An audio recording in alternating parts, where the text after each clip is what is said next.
ব্রাহ্মণবাড়িয়া সরাইলে সম্পত্তি নিয়ে বিরোধের জের ধরে প্রতিপক্ষের হামলায় দুপক্ষের 2 জন নিহত হয়েছে। মঙ্গলবার সকালে উপজেলার কালীকচ্ছ ইউনিয়নের বিশুতারা গ্রামে এ ঘটনা ঘটে। নিহতরা হলেন বিশুতারা গ্রামের মৃত ওমর আলীর ছেলে আজাদ মিয়া ও তার প্রতিপক্ষ ভাতিজা ইনসান মিয়ার পক্ষে আমানত মিয়া। নিহত আমানত মিয়া একই গ্রামের মিসির আলীর ছেলে। উনি এসে গড় তুলবার লাগিয়া ওনারে আমি না করছি। আজাদ মিয়ার বাড়িতে বলে আপনি যে গড় তুলতেন যাইবেন আপনার ভাতিজা তো মানতো না, আপনারা মাইরা লাইব। আজাদ মিয়া কো আমার মাইরা লাইলে মাইরা লাগ আমার বাপের বিডের নিচে আমি গড় তুলব। ওই আজাদ মিয়া সাল টাল গিতে 3 দিন আগে তুইছে, মনে করেন আজকে বেন্ডের তলায় আজাদ মেরে হেরা দোকানের ভিতরে ফালায় খুব আরম্ভ করে দিচ্ছে।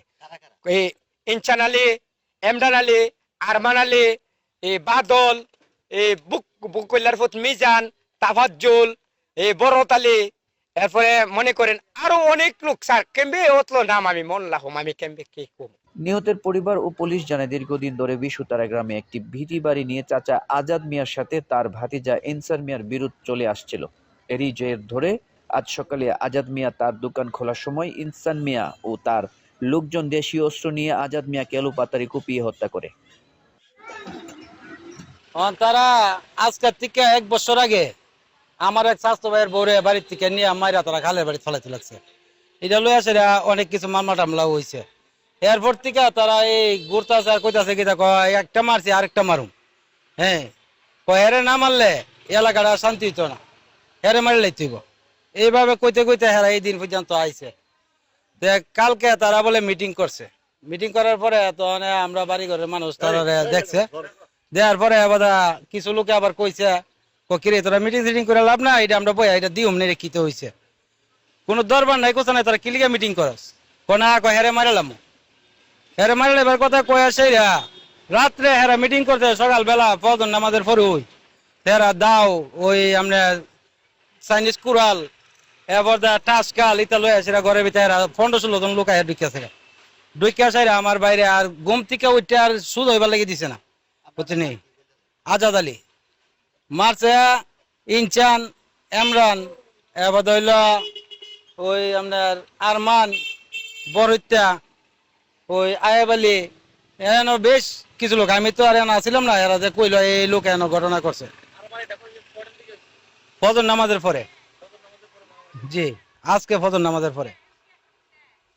এরপরে আমি তো আইরিল তাই আমি সকালবেলা ঘুমের মধ্যে আমার ফোন গেছে, তখন আমি ঘুম থেকে উঠছি, ওইটা মোবাইল ধরছি। পরে আমার বইনে কই কিরে তোর বাইরে দিয়ে বলে মারলেছে, তুই তাড়াতাড়ি যাস না কিলিগা। আমি গাড়ি কি তাকো এই কথার ভিত্তি করে আমি মুখ দিয়েছি না, আমি উঠতে সাইরে ওই যেটা পড়না সেটা লই আমি দৌড়ে আইছি।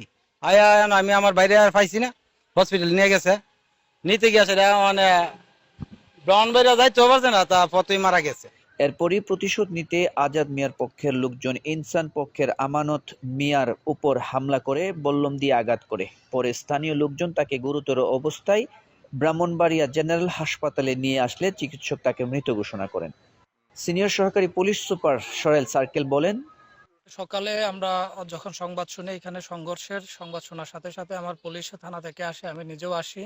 আসার পরে দেখতে পাই 2 জন গুরুতর আহত, তাদেরকে আমরা হাসপাতালে পাঠাই। হাসপাতালে একজন কিছুক্ষণের মধ্যেই মারা যায়, আর ঘন্টা 2 পরে আরেকজন মারা যায়। 2 পক্ষের 2 জন মারা গেছে এবং তখন থেকে আমার পুলিশ পুলিশ সুপার মহোদয়ের সার্বিক নির্দেশনায় তৎপর রয়েছে আসামিদের ধরার জন্য, এবং আমরা এখন পর্যন্ত সেই প্রয়াসেই কাজ করে যাচ্ছি। মার্ডারের আসামি বলতে জড়িত এবং সন্দেহজনকভাবে আমরা 4 জনকে ধরতে পেরেছি এখন পর্যন্ত, এবং আমাদের টিমগুলো মাঠে আছে, বাকিদেরও ধরার জন্য আমরা প্রয়াস করে যাচ্ছি। এলাকার আইন শৃঙ্খলা পরিস্থিতি বর্তমানে স্বাভাবিক আছে এবং আমরা আমাদের চিরুনি অভিযান চালাচ্ছি আসামিদের ধরার জন্য।